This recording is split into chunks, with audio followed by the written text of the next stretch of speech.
Romantic Village residents and anybody else who might be watching. Welcome to a special LMC production here where we are joined by two of our candidates on our upcoming election.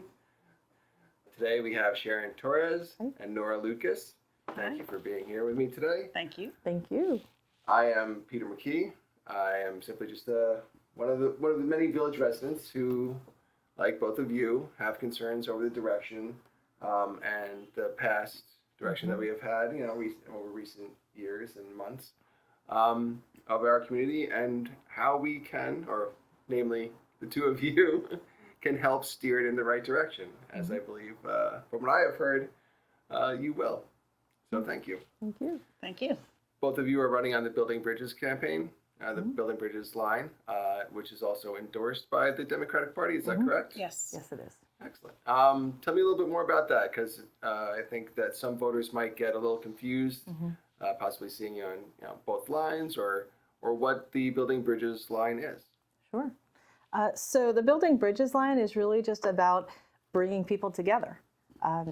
Nora is going to be running on the Democratic line, and then Nora and I together are going to be running on the Building Bridges line.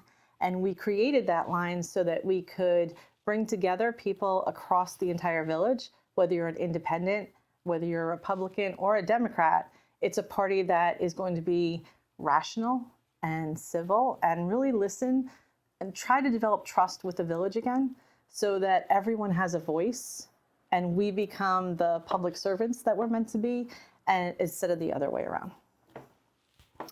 So I'm running for my fourth term as a village trustee. I'm on the Democratic line, and I'm also, Sharon and I have created this Building Bridges party, which gives everybody, whether you're a Republican or a Democrat or a Libertarian or a non-affiliated voter, another place to cast your ballot. And I'm happy to be running for my fourth term. I feel as though there's a lot that's been accomplished in the last 6 years, but there's a lot more to do. In September, we adopted the update of our comprehensive plan, and there are many, many initiatives which include flooding, planning, recreation opportunities, and zoning initiatives that have been outlined in this comprehensive plan, and that was stalled during the pandemic. It's been accomplished. And now it's been adopted, and now we simply need to go through the recommendations and try and implement them. Excellent. And Sharon, you're going to be running for mayor. Can you tell us a little bit of what drove you to undertake such an action? Sure. I had never really planned to go into any kind of politics because of the way I viewed politics. And what I've seen is locally in our village, and I'm sure you've seen it too with our residents, this is a very small community, but it's also a very divided community. If you go on social media any day, you're going to see lots of people arguing their points, but very few trying to reach out and get to know each other. And what I've seen over the last year or so is the divide that is on a national level is really impacting how we work here as a village. And from social media taunts, which is how I got drawn in, I started going to the Board of Trustees meetings and seeing how people are treated, how sometimes laws are getting passed and people haven't read everything or they're not taking the input from the village. And at some point I felt like I could either sit back and complain, which I was certainly doing, or I could step up. And so my decision was to step up and try to serve this community to the best of my ability. And so I certainly hope that that's something I can do. Speaking of the way we treat each other and all of the divides that are, seem to be growing, it seems that civility is waning in this day and age, but particularly so with some of our local constituents. I've experienced firsthand some of that lack of civility, and I've seen it directed towards others as well. What would you do to, bring some of that civil tone back into our community and the way that our board and our mayor especially is able to guide the community in that way? I'm very concerned that that people aren't able to speak their mind at public meetings, and I'm also concerned because people are not treated with respect at public meetings by some board members, which makes people very reluctant to come to meetings. And so I think I personally love it when there's a large group at meetings, and I like to hear what people have to say, because it's hard to do a good job if you don't get feedback. And I don't think the feedback that you get on social media is necessarily it's the most extreme on both ends. And so I'm happy to have people come and speak at meetings, but I know a lot of people who don't want to come because they fear they won't be listened to. So I think that I'm very interested in expanding the amount of time people can speak again, and also in being sure that people are comfortable speaking at our meetings. I think it's our obligation to welcome the public to our meetings and to make the public feel wanted and respected. Yeah, I definitely agree with you. I think going back to 5 minutes and giving people the opportunity to speak isn't just to hear everything they want to say, but sometimes people aren't comfortable speaking in public. Not everybody gets to do that for a living or is really comfortable in a different area with people watching. And so, especially if they get interrupted while they're speaking, they might need a moment to reset. And so I think it's really respectful to just give them that moment and let them continue. I also think we need to be very consistent in the way that we allow people or invite people to come up and speak to the board. Everyone should be able to come up. Everyone should have that opportunity to speak. And no one should be cut off. And if we're going to answer questions, you answer questions for everyone. If you're not, then that needs to be the policy. The guidelines need to be shared with everyone so they have a level playing field coming in the door. And I definitely have heard comments about things that people have said or about them personally that get caught on a mic. We need to be careful because those things get shared. When somebody comes up to that mic, they're exposing themselves and asking for our help, or they're sharing what they need. And we can't do our job as public servants if we don't hear what you need. So definitely want to make sure that there's an invitation to everyone in the community that you are all welcome, and you should all be showing up at the Board of Trustee meetings because we would love to see you there. I agree. There are two key points there. One is that I have spoken at some of those meetings. It is very nerve-wracking if you have not spoken in public much or at all. And it does require a lot of time to get used to speaking in that forum. And it can, take the individual more time to get their thoughts out than they might have thought. And 3 minutes is a very short amount of time. And I think it's also key that, you're mentioning the listening part, right? The ability to listen to these individuals who are, the general public of the community. They are the ones that we need to listen to, right? Yeah. And they're there voicing either it's a concern or maybe it's a problem, whatever it might be, or, but the ability to listen to that individual and see what maybe there are hundreds or the rest of the community is having the same problem, and to listen to them and see what it is that, you may be able to do to help it and steer the community in the right direction. We need to actually, spend those few moments that someone's up there, hearing what they're saying, getting past any emotions they have to what's the heart of the problem.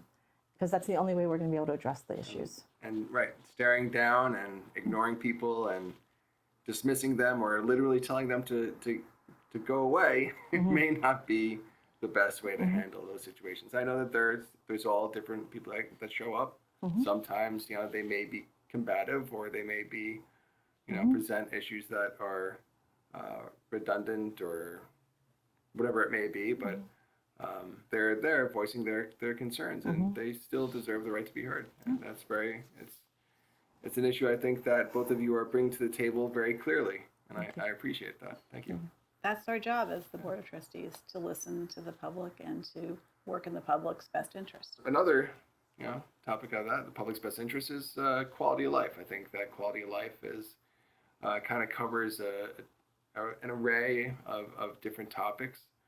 But I think that I've heard from a number of people that, general issues around quality of life around the town, such as flooding issues, pedestrian safety, a number of other topics. But I think that those two fall under that quality of life issues that most people have in the village. Well, I'd say flooding is one of the biggest issues we have in the village, and if it were a quick fix, Ida wouldn't have happened. And it's an issue that's been ongoing in our community, and Ida, just a little over 2 years ago, was devastating to some residents more than others, but it was hard for the entire community. And the only ray of sunshine about Ida was that it reinvigorated the Army Corps plan, and the federal government took it off the back burner and actually provided more funding for us to mitigate the flooding. But it's a mitigation plan; it doesn't solve flooding. And so, while the Army Corps is phasing it in, I think, which Ward Avenue Bridge is the first project they're going to be working on. We need to take other steps, and I think some of those steps have to do with cleaning debris from the rivers, which is something we have started to do. It's amazing what people just throw in the river. So it's not trees and limbs and other, live or once live material falls into the river, and that needs to be cleaned. But there are other people who simply put debris in the river. And we've instituted a dredging program with the assistance of our state assembly person and our state senator, and the DEC. And the state funded the studies that we needed to do to get permits to do this dredging, so that we dredge in a safe manner and don't have an unintended consequence from the dredging. And those are projects that will help, but not completely solve it. I think our comprehensive plan has an entire chapter on resiliency and on flooding, and it's identified a lot of steps we can take, and they're not quick steps, but they're steps we can take to help mitigate the flooding. I don't know that we're ever going to stop flooding, because there's climate change, and flooding also starts upstream with development outside our community. We're at the bottom of the watershed, but it's a community problem. It's not just a problem for the people who flood, but it's a problem for our entire community. So I think that's a big quality of life issue that deserves even more attention than we have been able to dedicate. Yeah. And I think even though we've started, there's still more that we can do. We can change the zoning so that we make it easier for people to protect their homes. If we change the height that is associated with housing, then people can actually start their first floor above the floodplain or above the flow of the water.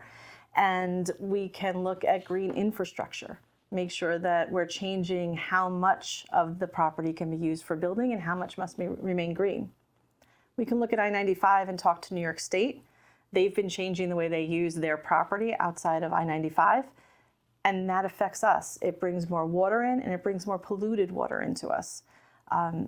Looking at all of these things and maybe setting a plan out for the next 10 years or the next 5 years so that everyone knows we have a plan. This is where money will be allocated. These are the things to expect. Everyone's not going to love every single solution or every single part of the solution, but altogether, if we know we have a plan, it might ease some of the stress that people have. Because I know some of my neighbors that as soon as they think it's going to rain, they start to panic. It doesn't have to be a hurricane.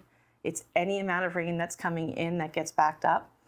And also we need to make sure that there are no obstructions. Right now they're cleaning out the rivers, but in between, make sure there are no containers, physical items that are going to flow with the water into the river, which could cause some sort of stoppage down the lane. So there's still a lot that we can do, but we are starting, and that's a great thing.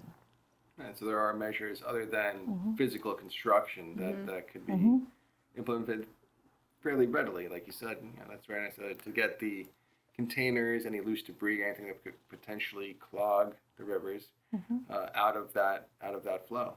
Well, and I also think we can look at things like gauges, which will not stop the water, but it's going to give us information so that as the years pass, we know better what we should focus on. Respond to it accordingly. Yeah. Exactly, and those might do a better job than the cameras that we have right now. I would agree. Absolutely. And the watershed, like you were saying, touched on Nora, before, the watershed does start way above us, so there are limitations into There, what we can right. what we can do and what we can we can't mitigate, stop other correct? we can't stop other communities from developing, but the Bond Act that passed last year is being implemented, and there are great weight is given to projects that are done by more than one municipality. So I have pushed for us to work with the county and to work with other neighboring communities to try and think about flood mitigation projects upstream. And I think that those projects are more likely to get funded if we are doing it not just in the village, but doing it with other communities. And I think that is something that that our county legislator and county executive and state assembly person and state senator have all encouraged us to do. And I think that is something the village has to do. Absolutely. The watershed starts all the way up in White Plains, so I know it's a large swath of area that funnels down the river towards us.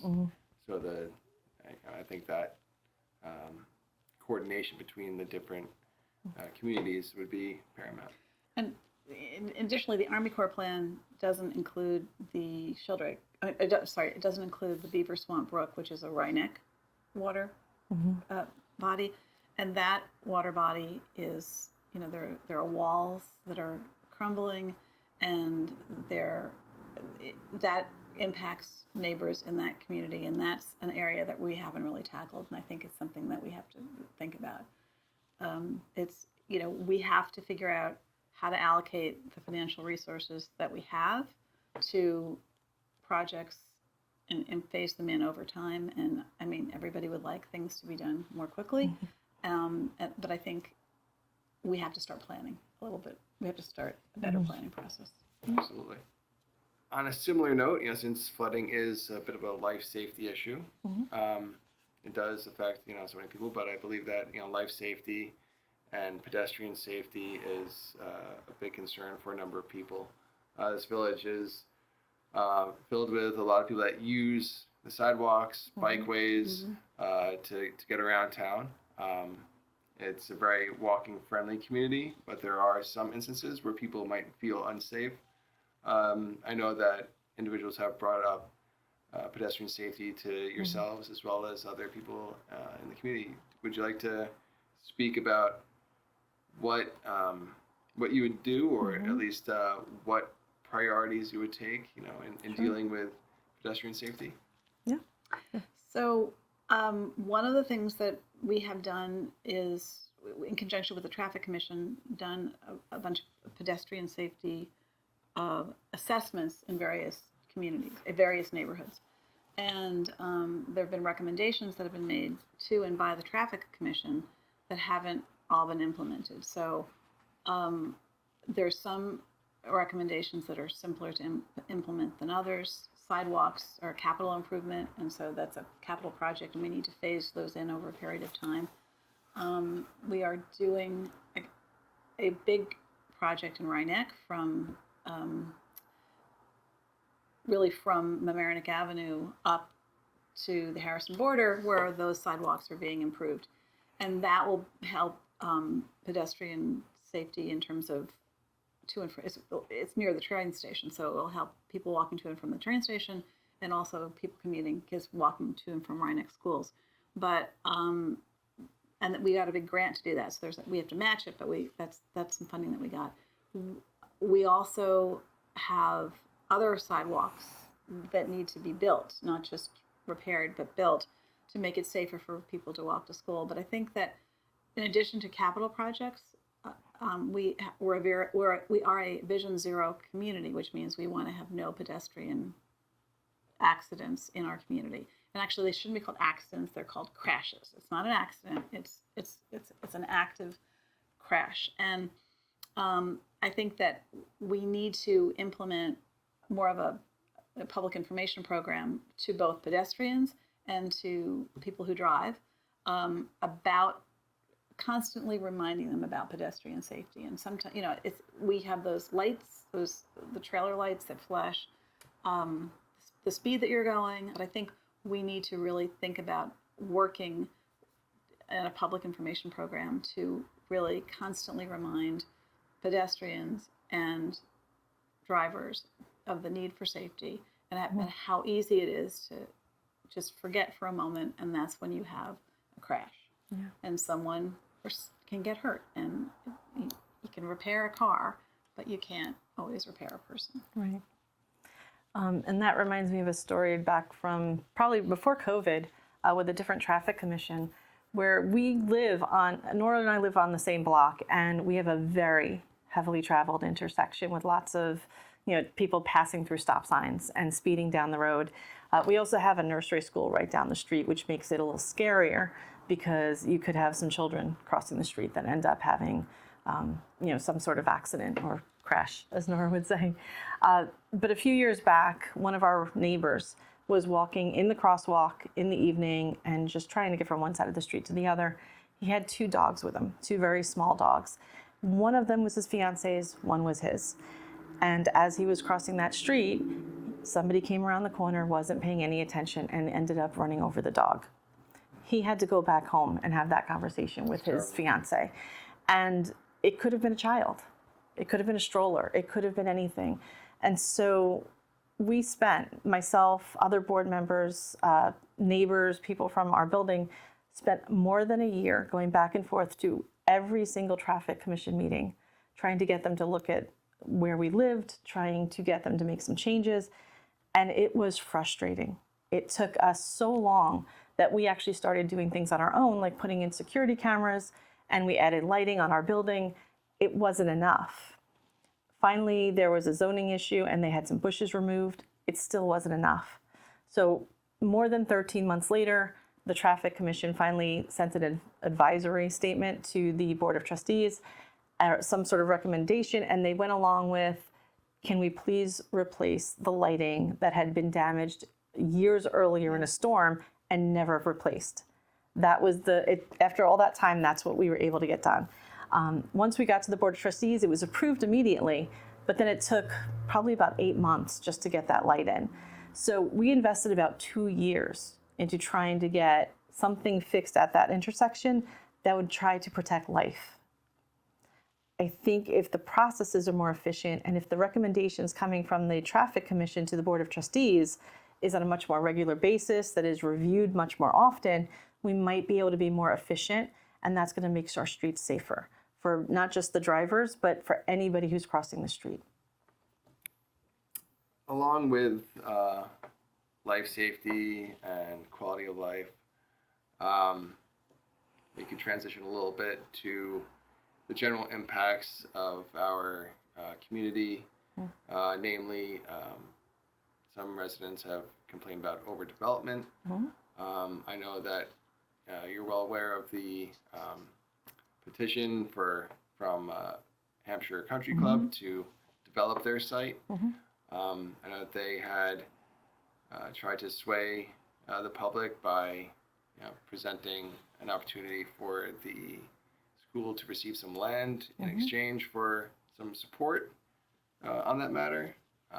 I don't have the details of it, but I know that the two of you may have more insight and maybe provide the general public some more information on what's going on there and what you might do in the future, considering it is a work in progress. There was a proposal to rezone Hampshire, and a previous Board of Trustees declined the rezoning. That would have allowed a 6 or 7 story apartment building to be built in what is a single family neighborhood in the center of this big piece of property.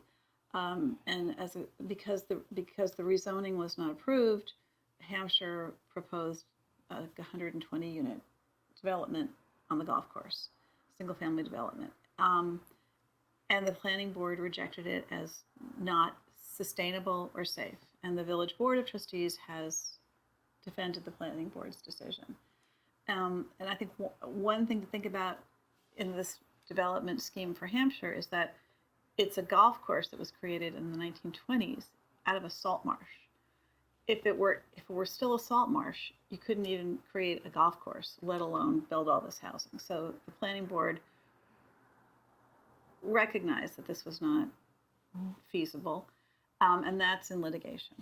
But the rezoning is something Hampshire would, I think, still like to do, and to that end, they offered to give some land to one of the two school districts so that the school would have more space for buildings and for fields, and Hampshire would get its development. In order to rezone Hampshire, it's our marine zone. So it's a series of properties that are in the marine zone, and that includes boatyards, clubs, both in the town of Mamaroneck and the town of Rye.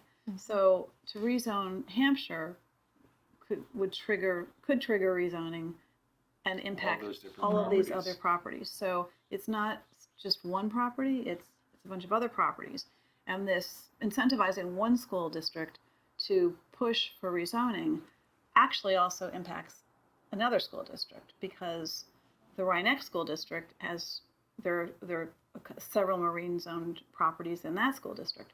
So I think it's a very divisive suggestion. I don't support rezoning because I think you talk about the character of our community, and we are like a coastal community. We have active boatyards, we have active marine industries, we also have active marine recreation opportunities, and changing the zoning to eliminate that would really make the village a different place than it is now. Change the character. That would change the character. So it's a land use issue, it's a character issue, it's a quality of life issue, and Sharon sits on the Harbor and Coastal Management Commission, and she, they balance, development and the rules for development with the quality of life that our local waterfront development plan protects. And as a member of that committee, I definitely support the LWRP, and I'm trying to protect the environment. We have a lot of volunteer boards that anyone as a resident can volunteer to be on. And I wanted to be on a land use board that was going to help protect the environment. And so we have regulations we follow. I think that they probably can be made stronger.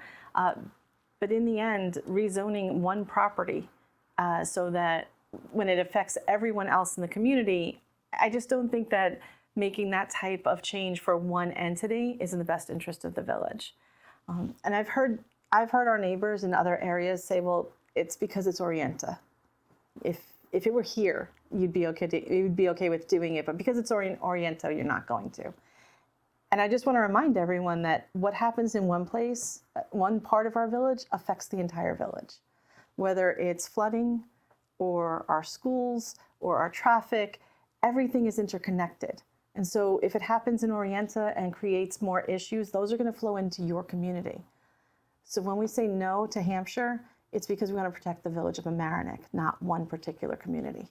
And the way we treat our own environment does come back and affect us. And so I think managing that expectation, managing that realistic impact of what we do will come back and have an unforeseen consequences is important. And it's good to have that foresight. When I first was looking to move, and I decided to move to Mamaroneck about 15 years ago, part of the reason I did was because of the harbor. I liked the idea of being in this coastal area. It drew us in. And I can't imagine us going from this beautiful coastal village to having buildings everywhere, right along the water where you can't even see the water anymore. I don't think it's going to be a benefit to the entire village. And I think when you're on the Board of Trustees, that's what you need to look at. What's going to benefit the village, not what does one particular group want, but what's going to work for the village. And all of the unforeseen consequences and domino effects of all the other zoned areas like you'd mentioned, with the marinas. You have to. Follow suit. Every decision you make has consequences. When you look at one particular consequence, because it's this one particular situation, you have to also stop and say, what else will it affect? And I love our marine areas, so I want to be able to protect them to the best of our ability. Excellent. Thank you so much. Thank you, both of you. It's very educational for myself, and I can't wait to be out there and support the both of you to the best of my abilities. I really think that you have our community best interest in heart and in mind. So I look forward to discussing more of these issues with you in the future whether on camera or off. And thank you both very much. I really do appreciate it. Thank you. Thank you, Peter. Thank you. Thank you.